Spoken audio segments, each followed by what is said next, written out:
मालकाने अनंत कोटि संताने राम सभा में राम राम सा राम राम सा राम राम सा। शरणो सतगुरु दयाल को मुख हृदय हरि नाम नित पथ संगत साधु आजीवन मोक्ष सुख राम अण बेपद पर कास के दायक सतगुरु राम अनंत कोटि जन सहाय के दायक करूं प्रणाम सतगुरु को एको मन कोई लेवे मान तो सहज होत है संत दास मुश्किल सो आसान भक्ति भक्त भगवंत गुरु चतुर नाम बपु एक जिनके पद रज परसता विघ्न अनेक सब धरती कागज करऊं सब वन कलम कटाए सात समुद्र छाई करऊं सतगुरु गुण लिख्या न जाए राम राम राम राम राम राम। आप सभी के अंदर विराजमान परमात्मा के पावन चरण प्रणाम। राम राम राम। अनंत श्री सदगुरु सुखराम जी महाराज के अंडे में तांतिया का संवाद चल रहा है। महाराज के साथ ज्ञान चर्चा चल रही है। तांतिया के संवाद के अनंतर दशरथ नंदन भगवान श्री राम और वशिष्ठ मुनि का भी संवाद चल रहा है। इसके माध्यम से ब्रह्म का विचार, ब्रह्म का ज्ञान, तत्व का ज्ञान, अपने स्वरूप के बोध के बाद दशरथ नंदन भगवान श्री राम वशिष्ठ मुनि से पूछ रहे हैं और वशिष्ठ मुनि उन्हें समझा रहे हैं।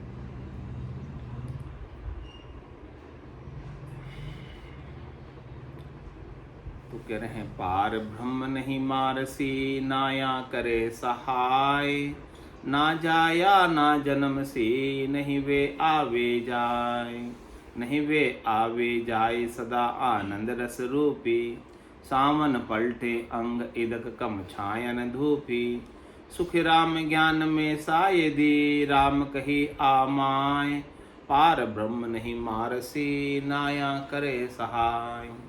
वाष्ट मुनि कहे राम जी आभासी तुम माय तो अब पूर्ण ब्रह्म की कल किम्मत कहूँ लाए कल किम्मत कहूँ लाए ब्रह्म वे है तुम माही बजर फोड़ के पार दहे में कहिए नाही। सुख राम कहे दिन दिन गुरु सुनो तातिया आय वाष्ट मुनि कहे राम जी आभासी तुम माय चेतन माया ब्रह्म सु सब ही उत्पत होय ताका तुम अवतार हो वहाँ आगे हर जोय वहाँ आगे हर जोय तत्व वे ब्रह्म कहावे सदा रूप आनंद लाताय भेदी जन गावे। सुख राम कहे सुन तातिया वहाँ उतारन लोय चेतन माया ब्रह्म सु सब ही उत्पत हो। वशिष्ठ मुनि समझा रहे हैं कि भाई पार ब्रह्म का पद कैसा है, परमात्मा का पद कैसा है, अकर्ता का पद कैसा है। अकर्ता का पद करने क्रिया से रहित, अकर्ता का पद केवल साक्षी है, दृष्टा है, सबको जानने वाला है। वो कुछ करता नहीं, कुछ कराता नहीं, बस अपने में लीन है। वही आपका स्वरूप, वही सत्य जो हमेशा एक जैसा बना रहता है। कभी बदलता नहीं। तो अकर्ता परमात्मा का पद भी ऐसा ही है। कह रहे हैं कि पार ब्रह्म नहीं मार से नाया करे सहाय। पार ब्रह्म का जो अकर्ता पद है वो मारता भी नहीं है और सहायता भी नहीं करता है। यानी मारता भी नहीं है, बचाता भी नहीं है, वो केवल देखता रहता है, साक्षी रहता है।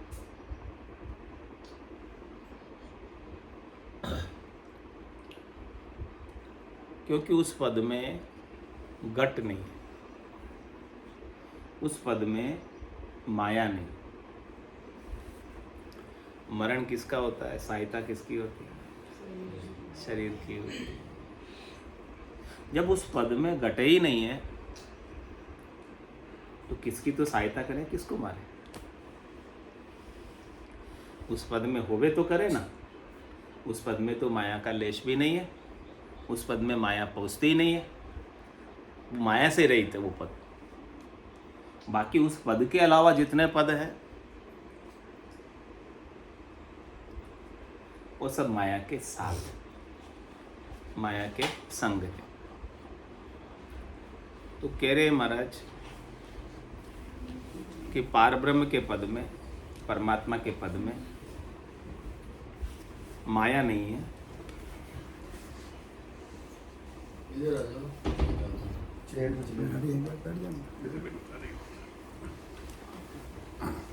तो ऐसे परमात्मा के पद में माया नहीं है। तो माया नहीं है तो न तारना है उसमें, न तारना है उसमें और न मारना है। केवल साक्षी है, दृष्टा है। तो अपने को भी उस पद को प्राप्त करना है, जीते जी प्राप्त करना है। तो अपने को अपना देहाध्यास कि मैं शरीर हूँ छोड़ना होगा, कि मैं जीव हूँ, मैं जन्मता हूँ, मैं मरता हूँ। इस बात का हमें अभ्यास हो गया। उस अभ्यास को महाराज कह रहे हैं कि अज्ञानता की वजह से वो अभ्यास है, नासमझी की वजह से वो अभ्यास है। वो नासमझी, नादानी, अज्ञानता का अभ्यास आपका ज्ञान से छूटेगा, बिना सदगुरु के ज्ञान के नहीं छूटने वाला। तो सदगुरु आपको उस पद का बोध करा रहे कि वो पद कैसा है, अकर्ता का पद, परम पद, आनंद का पद कैसा है। कि पार ब्रह्म नहीं मार से नाया करे सहाय। उसमें मारने का या सहायता करने का दोनों ही गुण नहीं। मारने का और सहायता करने का गुण इस त्रिगुणात्मक माया में बरतता है, रज्व, सत्व और तम। ये सब गुण मारने के और सहायता करने के माया में बरतते हैं, परमात्मा में नहीं। और वो जो अविनाशी का पद है, वो जो अविनाशी आत्मा है, वो जो अविनाशी स्वरूप है, वो कैसा है, ना जाया ना जन्म से नहीं वे आवे जाए। वो किसी के द्वारा जाया हुआ नहीं, यानी किसी के द्वारा बनाया हुआ नहीं, या किसी से उत्पन्न हुआ नहीं, यानी उसका जन्म कभी हुआ ही नहीं।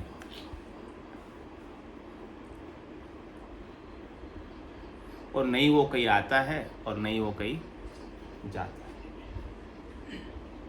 वो हर देश में, हर काल में, हर परिस्थिति में वैसा का वैसा बना रहता है, न घटता है न बढ़ता है। घटता क्या है, बढ़ता क्या है, जो भी माया होती है वो घटती है और माया ही बढ़ती है। शरीर आपका बचपन में था वैसा आज है नहीं है, बढ़ गया। शरीर बचपन में छोटा सा था, अभी इतना बढ़ गया, तो बढ़ रहा है। और उसके बाद फिर इसका घटना चालू हो जाएगा, ताकत घटने लग जाएगी, इंद्रियों का जोर घटने लग जाएगा, शरीर की शक्ति घटने लग जाएगी, सब चीज़ें घटने लग जाएगी। जैसे बड़ी थी वैसे ही वापस घटने लग जाएगी। तो ये सब जो बढ़ रहा है, घट रहा है, ये सब क्या है, माया से रचित है। और उस पद में माया नहीं, वो पद माया से रहित। तो कह रहे ना जाया ना जन्म से। जो उस पद को प्राप्त कर लेते हैं, जो अपने अविनाशी स्वरूप का बोध कर लेते हैं, सत्स्वरूप का बोध कर लेते हैं, आनंद स्वरूप को पा जाते हैं, तो वो आनंद स्वरूप की बात करें कि वो आनंद स्वरूप जो है सत्स्वरूप है, न तो कभी जाया है और न जन्मा है, अजन्मा है, वो अजोनी है, निरंजन है, निराकार है, और नहीं भी आवे जाए, न वो आता है न जाता है। कौन आता है कौन जाता है? शरीर आता है और शरीर जाता है। जल के अंदर लहर है, लहर अपने को वहां से आती हुई दिखेगी, फिर जाती हुई दिखेगी लहर, लेकिन जल कहीं आता जाता है। जल तो वहीं का वहीं है, लेकिन उसमें से लहर जो उठी है वो लहर आ रही है और लहर जा रही है। जल वैसा का वैसा, जल को कुछ फर्क नहीं पड़ता लहर के उठने से, लहर के आने से या लहर के चले जाने से। ऐसे ही महाराज कहने की इस आत्मा को कुछ फर्क नहीं पड़ता शरीर के आ जाने से और शरीर के चले जाने से, वो वैसी की वैसी रहती है। तो कह रहे कि आपको अपना आत्म स्वरूप को पहचानना है। आपका जो आत्म स्वरूप है वही सत्स्वरूप है, ये शरीर आप नहीं है। जो आप बने हुए हो वो आप नहीं, ना आप मनुष्य हो, ना आप ऊंची जाति के हो, ना आप पढ़े लिखे हो। ये सब चीजें बाद में हुई है। पहले मूल में क्या थे आप? जो चीज मूल में थी वही आप रहोगे और वही हमेशा रहने वाली है। उसमें कोई बदलाव परिवर्तन है नहीं। वो अपरिवर्तनशील जो वस्तु है, अपरिवर्तनशील जो चीज है, वही आपकी आत्मा है, बाकी सब अनात्मा है। उस आत्मा के अलावा जो कुछ भी है सब अनात्मा है, और अनात्मा सब माया है, उसका सबका नाश होता है। तो हमारी दृष्टि किस पर होनी चाहिए? जो नाशवान है या जो अविनाशी? अविनाशी। लेकिन हमारी दृष्टि तो हमेशा नाशवान पर ही लगी रहती है। उसी को प्राप्त करने का उपाय करते रहते हैं, उसी से सुख लेने की इच्छा रखते हैं, और उसी को सुख लेते लेते उस अविनाशी स्वरूप का बोध कभी कर ही नहीं पाते। अविनाशी स्वरूप को कभी पा ही नहीं पाते, रूप में उलझे रहने की वजह से। तो कह रहे पार ब्रह्म नहीं मारसी नाया करे सहाय, ना जाया ना जन्म सी नैवे आवे जाए। नैवे आवे जाए सदा आनंद रस रूपी। कैसा है उसका स्वरूप? वो हमेशा आनंद रस में रहता है, आनंद में रहता है। उसको सुख दुख से कुछ फर्क नहीं पड़ता। सुख दुख किसके हैं? सारे मन के, मन के सुख दुख हैं। रोग कष्ट किस में होते हैं? सारे शरीर में होते हैं। और सुख दुख किस में होते हैं? मन में होते हैं।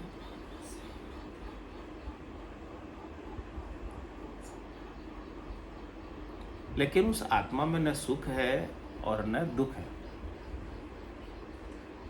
उसमें केवल आनंद ही आनंद है। आनंद के सिवाय और कुछ उसमें है ही। जैसे हम अपने स्वरूप को छोड़कर मन पे आ जाते हैं, मन से देही पर आ जाते हैं, तो हमें सुख दुख लखाने लगते हैं, सुख दुख की अनुभूति होने लगती है। और जैसे ही हम हमारे स्वरूप पर चले जाते हैं,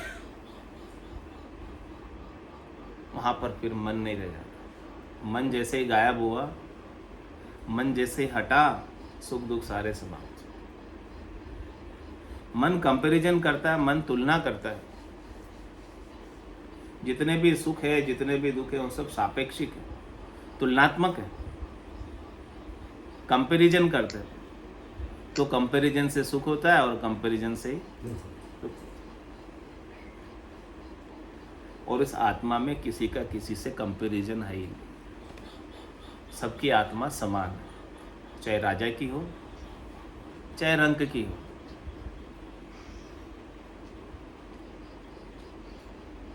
तो राजा भी है तो किससे? माया से। रंक भी है तो किससे? माया के अभाव से।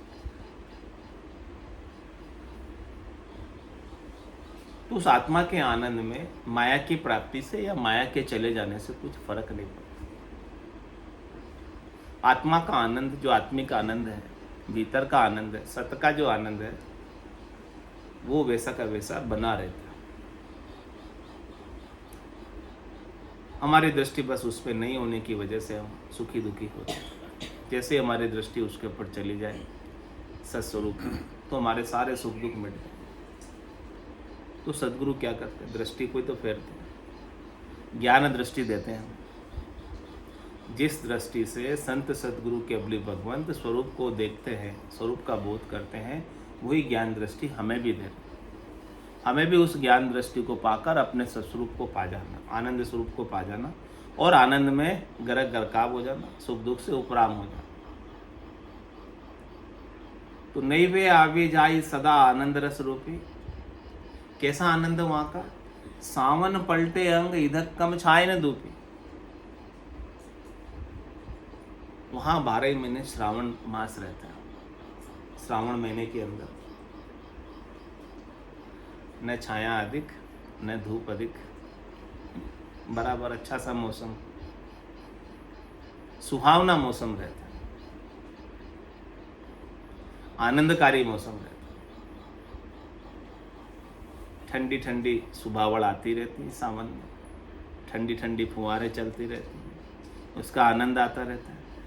ऐसे महाराज कह रहे हैं कि उस आत्मा को 12 ही महीने ऐसा आनंद आता है, श्रावण के जैसा, श्रावण महीने के जैसा। और वो अपना अंग नहीं पलटता।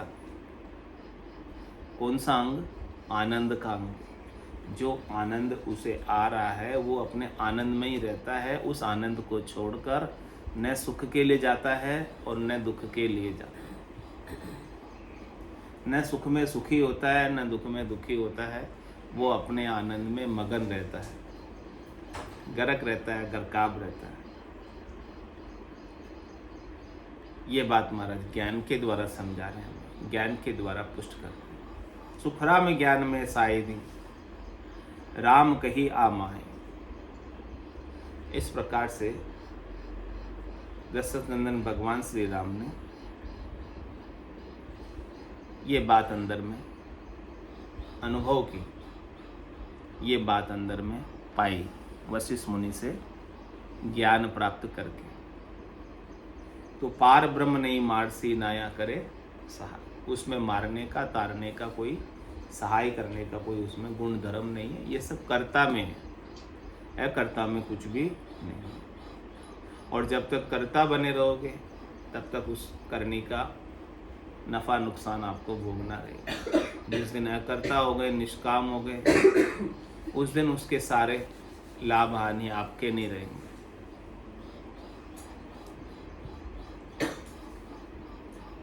तो वाष्ठ मुनि कहे राम जी आभासी तुम माए, तो अब पूर्ण ब्रह्म की कड़ किम्मत कहूँ लाए।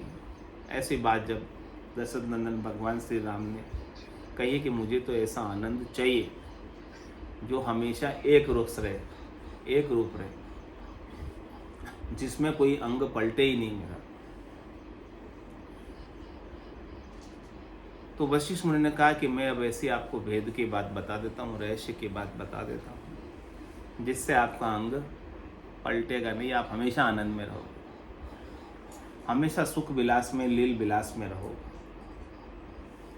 कड़ किम्मत कहूँ लाए ब्रह्म वे तुम माही।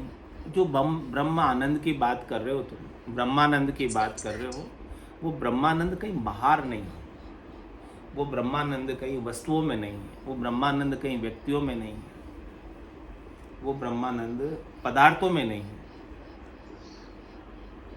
पदार्थों का सुख तो घटता और बढ़ता रहेगा। यदि उसमें आप सुख खोजोगे तो वो सुख तो आपको भीतर में मिलेगा। जिन्हें में मिला है आनंद, कहाँ मिला है? भीतर में मिला। जिन पाया जिन घट ही पाया, बायर फिर जन्म गमाया। 68 को काहों को फिरिए, सूरत समेत नाम में धरिए।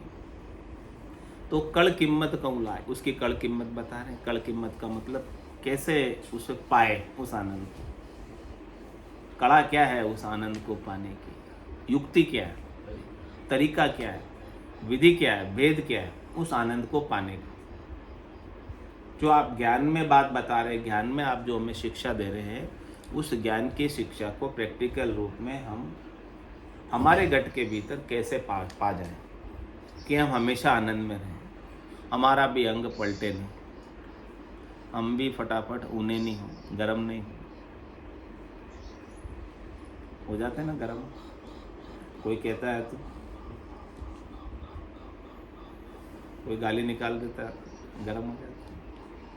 कोई कटु शब्द भी बोल देता है तो भी गरम हो जाते हैं, मेरे को कैसे कह दिया, ऐसा हो जाता है। उस समय अपना अंग नहीं पलटना चाहिए, अपने आनंद का,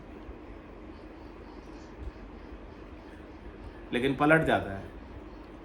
तो दशरथ नंदन भगवान श्री राम के भी पलट रहा था अभी तक, तो कह रहे मुझे तो सब भास रहा है, भला भी भास रहा है, बुरा भी भास रहा है, अच्छा भी लग रहा है, बुरा भी लग रहा है, सब लग रहा है मुझे ऐसा।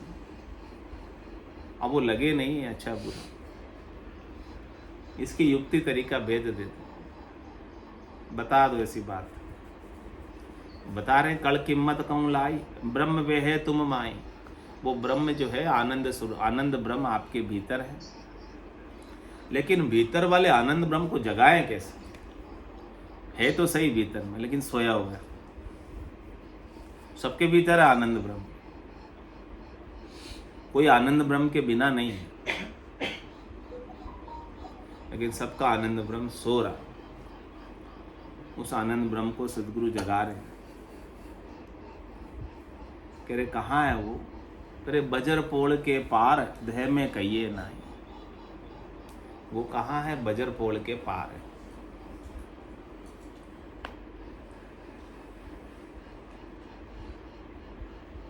भंवर गुफा के पार है, सिद्ध शिला के पार है। देह में नहीं है। जब तक आप देह से सुख लेने की इच्छा रखोगे तब तक वो आनंद नहीं मिलेगा, क्योंकि आप बाहर ढूंढ रहे हो, देह से, इंद्रियों में ढूंढ रहे हो, आंखों से, कानों से, नाक से, मुंह से, स्पर्श से, इनसे आप सुख लेने की इच्छा रख रहे हो। ये सब देह के औजार हैं और इनका राजा मन है। ये सब प्रकृति के सुख हैं। इन प्रकृति के सुखों में आप आनंद ढूंढते हो, तो वो जो परम आनंद है उस प्रकृति के सुखों में इंद्रियों के द्वारा प्राप्त होने वाला नहीं है।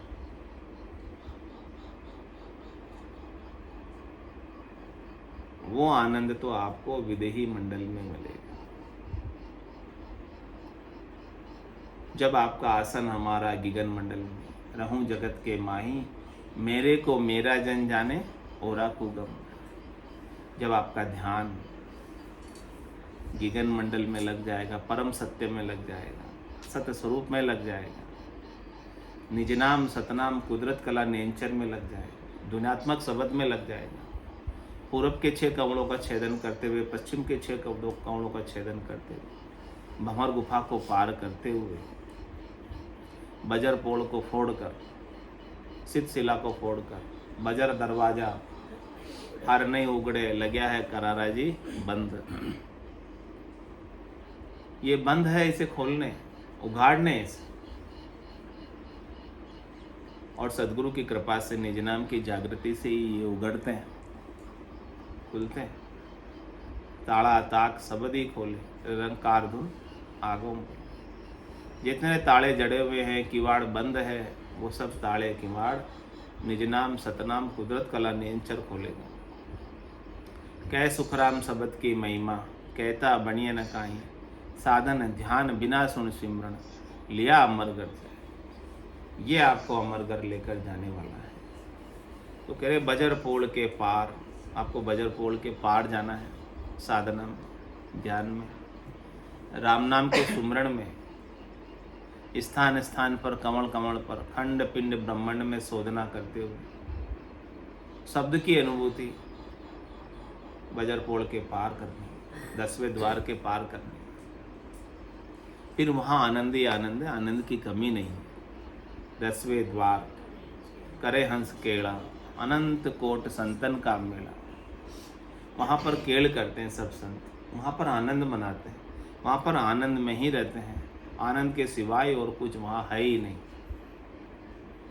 वो आनंद आपको वहाँ मिलेगा। चल हंसा उन देश, समंद जा मोती हैं, ऐसा देश है अजब निराला, बिनु शशि भान हो तो उजियाला, नहीं काल की चोट जिला मिल ज्योति है, चल हंसा उन देश समंद जा मोती। उस देश में ले जा रहे हैं, उस चौथे पद में ले जा रहे हैं, उस अवस्था को प्राप्त करा रहे हैं जिसमें आनंद के सिवाय और कुछ भी नहीं, जहाँ बिना ही सूरज के और बिना ही चांद के उजियाला है, जहाँ बिना ही देखे आत्मा अपने निरंजन निराकार पद में आनंद की अनुभूति करती है, जिसमें देह की अपेक्षा नहीं, देहातीत आनंद, कालातीत आनंद है। वहाँ काल की पहुँच नहीं, वहाँ कर्मों की पहुँच नहीं, वहाँ करने क्रिया नहीं, करनी क्रिया से रहित आनंद। करने से जो मिलता है वो तो सुख होता है, लेकिन आनंद बेकर्मी का है, जिसमें कोई करनी नहीं है, जिसमें कोई क्रिया नहीं है, जिसमें कोई उपाय नहीं है। कह रहे आप उस परम सत्य को पा जाओ, सत्य स्वरूप को पा जाओ, आनंद स्वरूप को पा जाओ, तो आप आनंद में अवस्थित हो जाओ, आनंद में गर्क हो जाओगे, आनंद में गर्काब हो जाओगे। सुखराम कहे दिन दिन गुरु सुनो तात्याय, ऐसे सदगुरु को दिन है जो ऐसे सत्स्वरूप की बात बताते हैं, आनंद स्वरूप की बात बताते हैं, यथार्थ स्वरूप की बात बताते हैं, हमारे वास्तविक स्वरूप की बात बताते हैं, हमको आनंद में लेकर जाते हैं।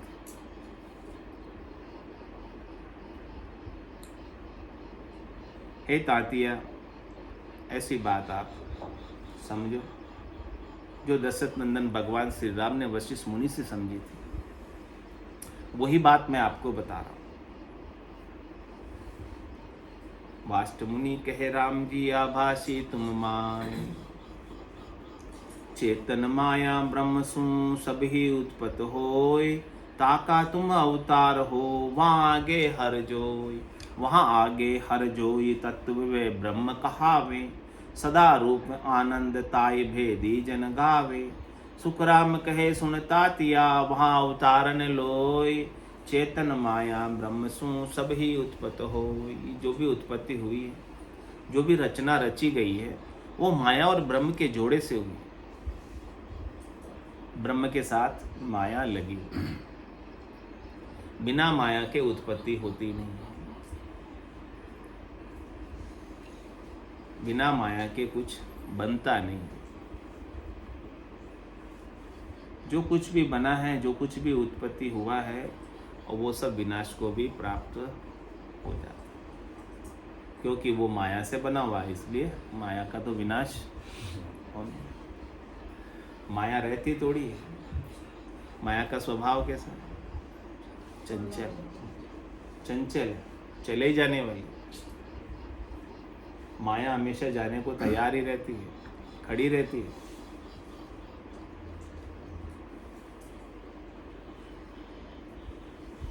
तो चेतन ब्रह्म है और माया अचेतन, उनके संयोजन से, उनके संयोग से ये सब उत्पत्ति हुई है।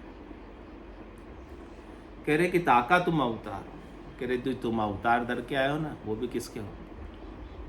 माया के ही। जो शरीर धरा ना, वो किसका धरा? अवतार का शरीर किसका होता है? माया का नहीं होता, ब्रह्म का होता है अवतार का शरीर। अवतार का तो माया का ही होता है, वो भी चले जाता है। हाँ, समझ में आ गया शर्मा जी, वो भी नहीं रहता है। 24 अवतार आए, सब चले गए। हाँ, कोई नहीं रहे, सब चले गए ना, या कोई रहे? किसी का शरीर रहा क्या? अवतार का भी नहीं रहा, क्योंकि वो माया से रचा हुआ था। माया, राम का शरीर रहा क्या? कृष्ण का शरीर रहा क्या? किसी का नहीं रहा, सबका शरीर गया। लेकिन कृष्ण भगवान थे। क्यों भगवान थे? क्योंकि उन्होंने अपने सत्ता रूप को जाना। राम भगवान क्यों कहलाए? क्योंकि उन्होंने भी अपने सत्ता रूप को जाना, वशिष्ठ मुनि से ज्ञान प्राप्त करके। जो अपने सत्ता रूप को जान लेता है वो भगवान हो जाता है, वो राम रूप ही हो जाता है, परमात्मा रूप ही हो जाता है। जो अपने देही को ही जानता है वो नर बना रहता है, नारी बना रहता है, मनुष्य बना रहता है, जीव बना रहता है, फिर वो एक देह से दूसरे देह में जाता रहता है। लेकिन जिसने सत्ता को जान लिया, परम सत्य को जान लिया, परम सत्य को पहचान लिया, वो राम रूप, वो परमात्मा रूप, उसमें और फिर परमात्मा में कोई अंतर नहीं रह जाता। बाकी शरीर सबका जाने वाला है। गो गोचर जहाँ लग मन जाई, तहाँ लग माया जानो पाई। माया कहाँ तक है? गो नाम इंद्रियों का, इंद्रियों से जो जहाँ तक दृष्टि गोचर होता है, दिखाई देता है इंद्रियों से, जो दिखे सो सकल विनाशी। जो कुछ भी दिख रहा है आंखों से, वो सब सच्चा है। आंखों से दिखने वाला सच्चा ही कहते हैं, झूठा है। और आंखों से दिख रहा है, कैसे झूठा कहना? माया है, माया है, दिख रही है, लेकिन वो विनाशी है, चले जाने वाली, रहने वाली नहीं। जो कुछ भी आंखों से दिख रहा है वो सब जाएगा। कुछ भी इसमें से बचने वाला, रहने वाले की संभावना 1% भी नहीं।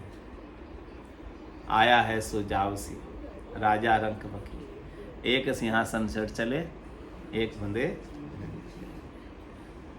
तो आंखों से जो कुछ भी दिख रहा है वो सब सच्चा है,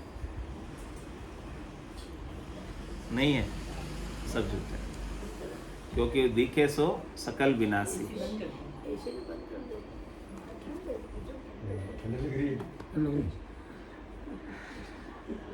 तो बोले ताका तुम अवतार हो, तुम अवतार जो हो ना, अवतार मतलब शरीर धरा, वो भी माया का ही रचा हुआ है।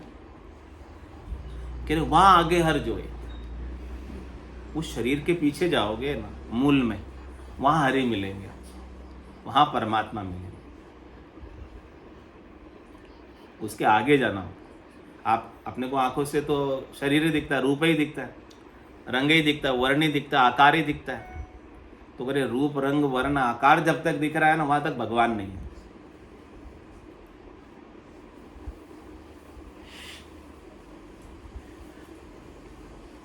भगवान उससे आगे है, क्योंकि भगवान का तो कोई रूप है नहीं, कोई रंग है नहीं, कोई वर्ण है नहीं, कोई आकार है नहीं, कोई चित्र है नहीं, कोई फोटो है नहीं।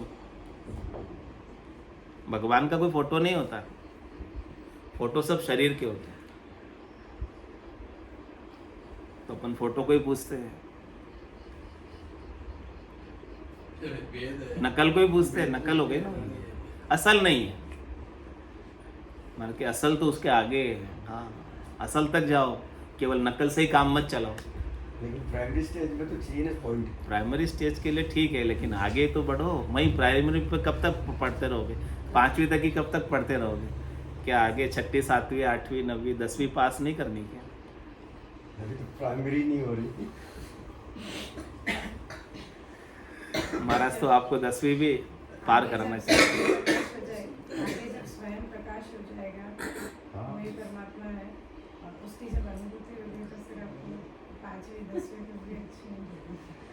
तो ताका तुम अवतार हो, वहाँ आगे हर जोई, हरि उसके आगे, परमात्मा ब्रह्म उसके आगे, वहाँ आगे हर जोई। तत्व व ब्रह्म कहा, जो सार तत्व है वही ब्रह्म कहलाता है।